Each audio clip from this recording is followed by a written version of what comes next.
In this video, we will just understand how to go for a page setup so that our print settings are clear enough.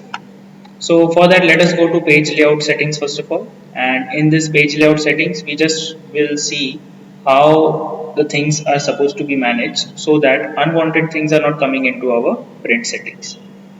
First of all, we will just be adjusting the width or the height of the document so that we can have the printouts based on that. But instead of doing all these over here, it is always recommended we do it in our print preview. Before even going ahead, we first must always have a look over here that the grid lines and the headings, they are always just for the view and not for the print. Because if you click on print on the grid lines, now these grid lines which are there, which are separating your cells over here, these grid lines or the prints or the headings will be seen in your print.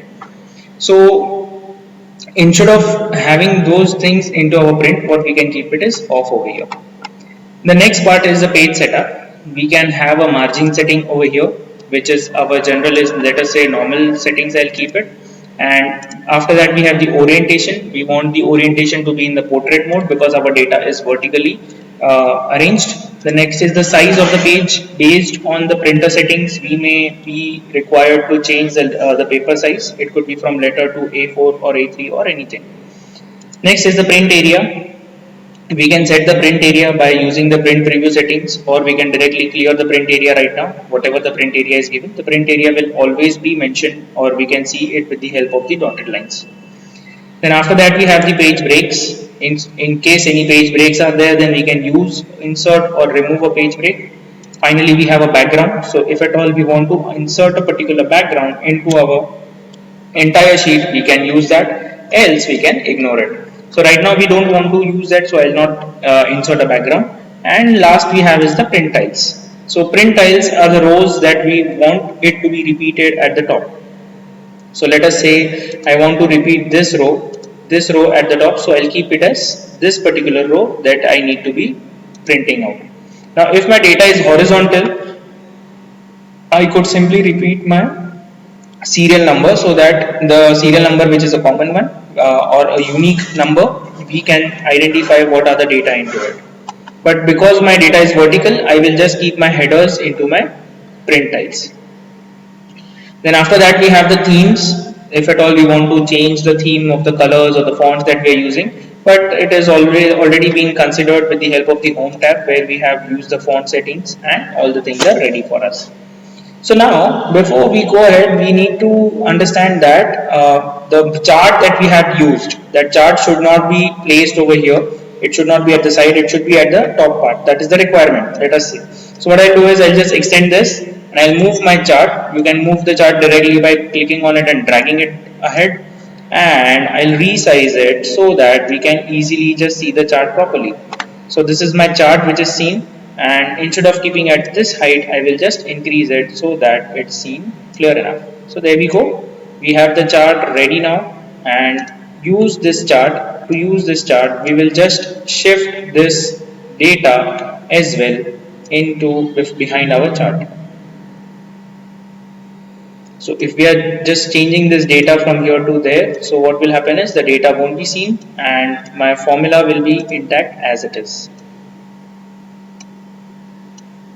So I'll just adjust the chart size. There we go. We have the chart ready now. So now if you want to get a print preview, now even before going ahead, what we have done over here is we have kept it as a dynamic chart. So actually before going for the print settings, we will just check if at all my chart data will change based on the data that I have used into my sheets. So let us see if I am entering a few entries right now. So the total was 204 earlier. We have it 204. I'll just enter 205, 206 and 207.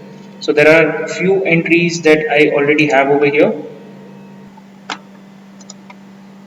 We'll select the state over here as Gujarat. The next one will select the state over here as Delhi, and the third one will select as Maharashtra. We will just randomly keeping on entering the few values. We have keyboard, we have wired microphones, and we have CPU cabinets. So the amount or the quantity that we have over here is 80 for the keyboard. We want 80 keyboards. Then we have wired microphones, which we are going to buy as 1000 pieces, and we have computer cabinets. We are going to take it as 100 computer cabinets.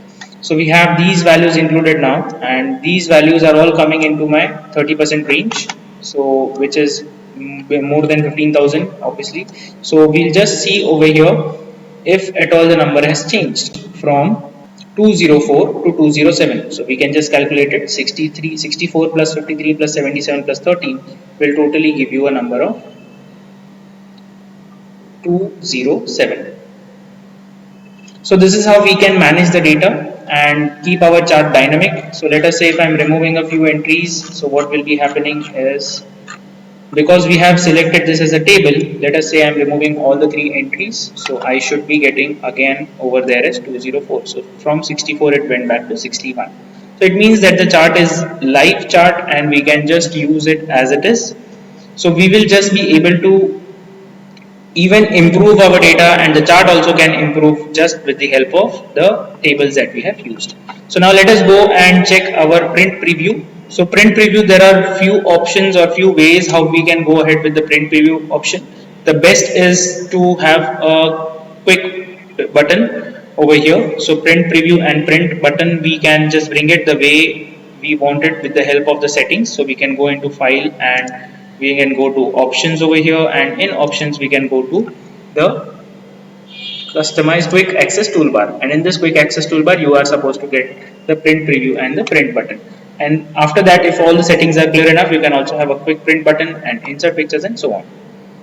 So now I have the button already because we use this a lot. So print preview and print button is already available over here. So you can directly go and click on this, or the other option is to go by file print. So if you click on file and print, it will come again to the same thing. Or the third option is to go for Control F2. So if you press Control and F2 keys together, we will have the print settings seen. Now over here we may be requiring some headers. Maybe we are needing some headers over here. Also we may have to keep our borders such that all the columns that are there are available. Now how to identify what kind of pages or what kind of data is available in our given views? So we can see a dotted line over here, and instead of that, what we can do is we can just click on page break preview. So page break preview is at this side, the right bottom side, and when you click on this button, you will be able to see a preview over here. So we can see the blue dotted lines. They are suggesting nothing but the pages, the different pages that we have. So now we do not want the discount column to be out of the data. So discount column is also supposed to be there into my same page along with all the other columns. So what I can do is I can simply just drag this further, or in the print settings click on page setup and fit to 1 page wide and number of pages tall. So number of pages tall can be anything, but it should just be 1 page wide. It should not have any of the page width going in the next page. The page width has to be compensated into the entire given area. So I'll click on that OK, and once we do that, now we can see that the final discount is also available. Second, after changing that, go on to this area and we have to click on the show margin button. So once you click on the show margin button, now the margins are very clearly seen. So we call this as, so we can see this page setup over here as well in the margin. We have a footer, we have a header, we have a top margin, bottom margin, right margin and left margin. So top margin can be kept a little extra so that we can use it for our header. The header is also mentioned over here where my header will start from. The bottom can be reduced a little. It is this particular line that we are reducing, and footer also can be reduced because footer generally we do not keep it. If at all we are having some information which is related to a footer, then we can keep the footer and a bottom margin as well. Left area or the left margin is generally where we keep a lot of space, is because if at all we need to file a given document, then to avoid having the information being cut out into our punched holes, it is better to always keep a good amount of margin into our left side. So we would always keep it as 2 inches, and on the right side we can keep it as 1.8 or even 1 inch is fine enough. Top margin we can always keep it as 2 or 2.5 based on our logo and all the headers that we have, or maybe the information that we want to provide over there. Then after that we can go on to the margins again and click on center on the page. So horizontally, if we want the data to be adjusted in between the margins, so distribution properly can be done with the help of horizontally alignment. So once we do that, it is horizontally aligned. If we remove it, it will be aligned based on the size. So right now we want it horizontally aligned, so I've clicked on that. Click OK and you will be having your data properly managed. Now if we feel that this space is still less, you can just change it with the page setup, or because you have clicked on show margin, now you can just drag it down and also change it. Let us say maybe our the header is going to come over here. So I'll go to page setup, how to insert a header. If a header is just a data, you can simply write it. If it is not a data, you can click on custom data, custom header. If you have a data, then you can simply write it whatever the data you want. There are multiple options available here: who has prepared, or what is the date, what is the time, what is the path, and so on. But if you don't want that, if you just want to click or go to a custom header, include an image or something, you can include that image. You can put it in the left section, to the center section, to the right section, and so on. Right now, because we are inserting a header which is in the form of an image, what we can do is we can use the center section, and I'll click on the insert picture. It will ask you to load a picture from a given path. It could be from a given path, or it could also be from online facility available. So right now I have selected this particular path where I have my header for the TCET. So TCET letterhead, I am going to use it and I'll insert it. So once I insert this, I click on OK. The header is seen, and now I'll click on OK over here.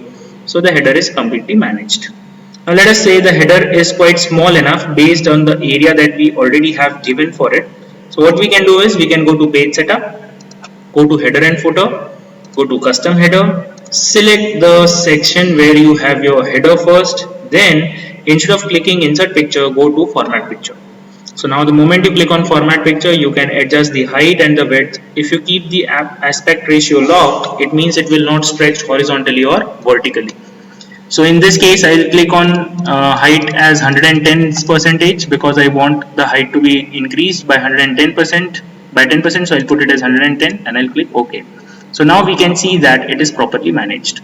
This is a trial and error method that we may be using it. It could also be simply by understanding the dimensions, we can also do that. So now if we see, my chart is seen in the first page. I'll just zoom it a little. The chart is seen in the first page and we have the first header over here. And after that, on the second page, I cannot see the chart, but I can still see the headers over here.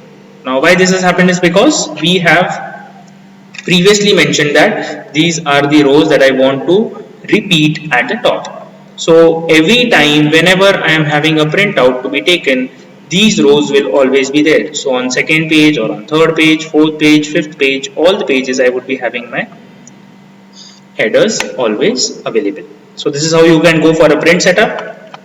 And now if you want to do not print this but just export it as a PDF, what you can do is go to save as. Instead of using a workbook, we can simply use it as a PDF and you can save it on given path. It could be desktop or it could be any other place. So when you save it, it is published and it is ready to be sent further. So this is all about the page settings and all. Thank you.